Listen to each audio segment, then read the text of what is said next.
సరిపోతుంది. మరి ఎక్కువ వాటర్ వేసుకోనక్కర్లేదు. చేపలలో వాటర్ వేసుకున్నాక మళ్ళీ గరిటె పెట్టి తిప్పొద్దు, ముక్కలు విడిపోతాయి. అందుకని ఇలా కడాయితో ఇలా కదుపుకుంటూ తిప్పుకోవాలి.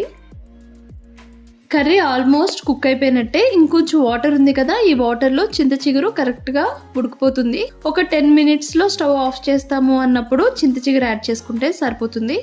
సో చింత చిగురు వేసాక అస్సలు కలపొద్దు, ఎందుకంటే ఆల్రెడీ చేప ముక్కలు కుక్ అయిపోయినాయి కాబట్టి స్మూత్గా అయిపోయి ఉంటాయి. ఈ టైంలో గరిటె పెట్టామంటే మెత్తగా విడిపోతాయి. సో ఈ రెసిపీలో చాలామంది చేసే తప్పిదే, చింత చిగురు వేసాక కలపడానికి ట్రై చేస్తారు. మొత్తం చేప ముక్కలన్నీ నుజ్జు నుజ్జు అయిపోతాయి.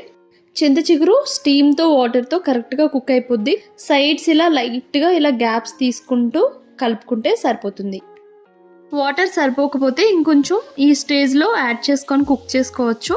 సో మనకి వాటర్ అంతా దగ్గరికి అయిపోయి ఆయిల్ తేలేంత వరకు కుక్ చేసుకోవాలి.